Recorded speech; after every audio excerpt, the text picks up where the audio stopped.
G'day, welcome to lecture 1 of topic 1 of unit 3. We're dealing with heating processes. This lecture is on the particle model of matter. So this video we're going to go through the main ideas of chapter 1.1 and 1.2 inside of book 1. Just note that we do have to transfer between two separate books in this unit, so be aware of what chapters we're working with, because chapter 1 of book 2 is very different from chapter 1 of book 1. So please complete this reading before you next come to class. Here are your learning intentions and success criteria for the chapter. Pause the video and attempt to complete this knowledge and skills table down here.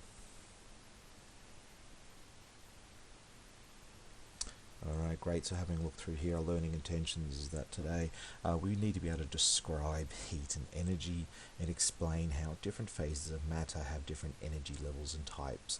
3 things we should be able to do. Firstly, describe, that's your sort of basic descriptive sentences, the differences between heat and energy.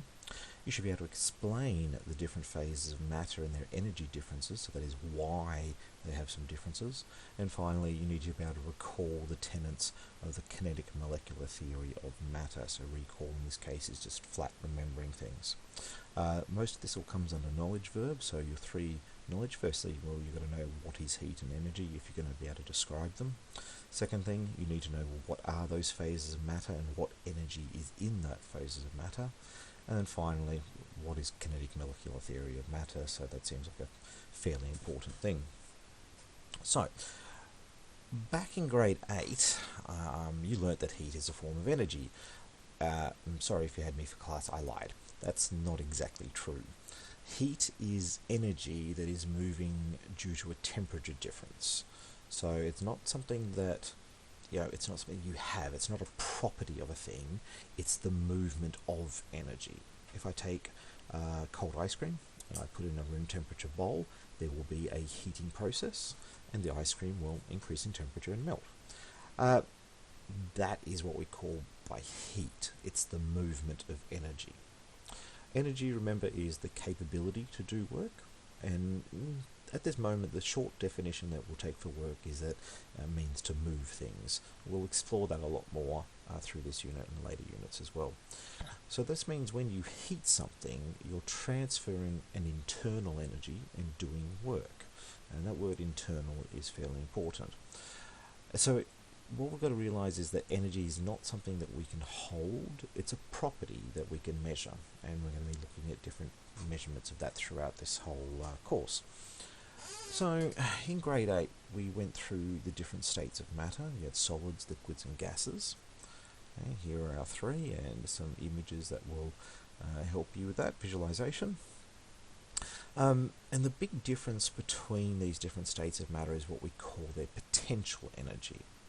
Now this potential energy is the measure of the bonds between the molecules.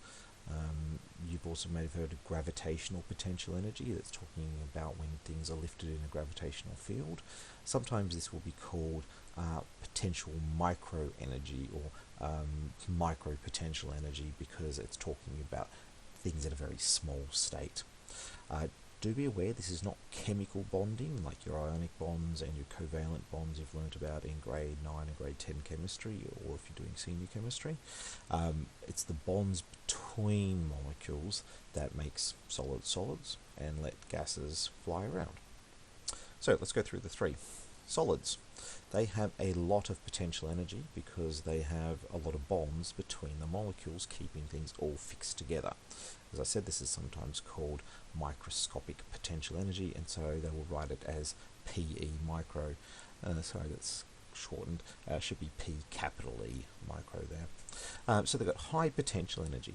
They've also got kinetic energy, or sometimes called microscopic kinetic energy, so that we're talking about just the kinetic energy of the atoms themselves, or the molecules themselves. And so in this case they have microkinetic energy, but only from vibration. This is a fairly good image that helps with understanding what a solid looks like. We can see the particles are fixed in a rigid lattice. They have very small movements indicated by the sort of faint blurry green around some of the molecules there. And so this would be a solid. High potential energy, lots of bonds going on, but their kinetic energy is quite low. Okay, let's go to liquids. So liquids, we've got a liquid here over on the side. The particles are close. You can see that they are quite close together, but the bonding force, that potential energy, is lower. And that's because we can see here that the separation gaps are a little bit larger on some of them, and this lets the particles of the liquid move around each other. Okay? Because they are moving, that means they have more microscopic kinetic energy, because they can move, they can vibrate, okay? They can also translate, that's movement, and finally they can rotate, they can spin. Now that spin one only matters if it is a non-monatomic compound. For example, helium just hangs out on its own, doesn't bond with anything, it's just a single atom floating in space. Just imagine a ball there. It doesn't matter if it's spinning because it doesn't have any energy associated with that spin. It's not conveying any inertia or anything like that. While if we take water is not, it's got 3 atoms, it has 2 hydrogen atoms sticking off of that oxygen atom, and so it's spinning in different directions will have different amounts of energy. While for a hydrogen atom, there's no real way of telling which way it's spinning. They all look the same. So, all these 3 things here, vibration, translation, and rotation, they all contribute to the kinetic energy. The last one is gases. Now, gases move very quickly with large gaps between the molecules, as we can see here, with long streaks, so they're moving quickly.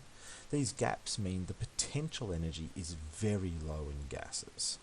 But because they've got so much speed and their particles are rotating, means the kinetic energy is very high compared to the other states of matter. Now, it is important to recall the rule about monatomic gases. That still applies because... Sorry, my computer just froze for a second. The single atoms, that still applies because if you have a hydrogen gas, for example, most of the monatomic things are gases, they're not going to be spinning, or they are. If they do spin, it's going to be dealing with something else, and it's not going to be classed as a kinetic energy.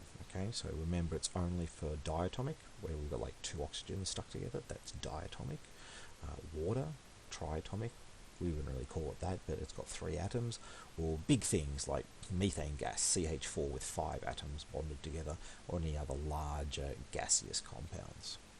Now, as we've just looked at 3 different types of matter and energy, I'd like you to pause the video and summarize what you've just learnt about the states of matter and their different energy levels. You could do this in a table, or you could do it in a paragraph. Up to you, or maybe a visual sort of way of doing it, but I want you to summarize that information. So pause that, give yourself a few minutes and summarize those differences between the 3 types of matter and the energies you've just learnt about. Alright, welcome back. So, let's continue on. Now, in grade 8 as well, we learnt about phases. So those 3 different types of matter are often called phases of matter. And we learnt that to change between these different phases, you have to add energy to go up, solid to liquid to gas, and then you've got to remove energy to go the other way. So in this case, we would say we either heat it, or we are deheating or removing heat. The thing is, while I said back at the start, heat is not a type of energy, it's when energy is moving. A lot of the text, including this one, will still refer to it as heat energy. So adding heat energy, removing heat energy, just because it's a simple, common language that people are kind of used to. It's not perfectly correct, but if you still call it heat energy, you're not really going to lose any marks off of it, because even the textbook author starts off by talking about heat not being energy, being the movement of energy, and then in the very next chapter starts calling it heat energy again. So, if everyone else is doing it, it's not a big deal. Now, all these observations about different phases of matter and about how to move between things gave rise to the kinetic theory of matter. And this is called the kinetic molecular theory of matter. And it goes through a few things. First one, matter is made up of particles that are constantly moving in random motion. What I should sort of clarify is that this is really similar to what you learnt in Year 8 about the different the atomic model of matter, what it is adding a little bit more about the motion of particles here. So, matter's made up of particles that are constantly moving in random motion, and that constant movement and the randomness is quite important. 2, there are large spaces between particles, and that separation distance is inversely proportional to the potential energy. Now that's a fairly important word to use, because if you have any graphs about the distances between atoms and the energy, the graph that will come out would be that characteristic inverse curve, whereas you move left to right across the x-axis, the y-axis would slowly drop. Remember, what this means is that as one thing increases, the other thing goes down. That's a really important thing to recognize, because you'll be using that language as we look at different labs throughout the year and throughout this unit especially. Third point, particles have energy. The temperature of a substance is a measure of the average kinetic energy of the particles. Basically, it means the faster your particles are going, the hotter the temperature. Right? And you can see that in your day-to-day life. So if gases move faster than solids, well, a common solid you have in your home is ice, and a common gas you may see in your home is steam. Whenever you boil some water, like in a cup of tea or coffee, or if you're making pasta or rice, you would see boiling water as steam. So that hotter temperature is because the particles move faster. And finally, the collisions between particles are perfectly elastic. What this means is that when two particles collide, they don't lose energy to sound or to heat. They just maintain their kinetic energy. Alright, so these are the 4 tenets of kinetic theory. There is kind of a 5th one that leads into this first one. You could call it a 0th tenet, I guess, because they start off with saying it's constant motion, and then they establish that it's random motion inside your textbook. So, to reflect. In this video, we've gone through the following. What is the difference between heat and energy? We've looked at potential and kinetic energy of the 3 states of matter, which you should have summarized. And finally, what are the 4 tenets of this kinetic theory? Again, there is success criteria at the bottom. You should reflect on that in making sure that you can do those things. They will directly link to the syllabus objective about the kinetic model of matter, or the particle model of matter.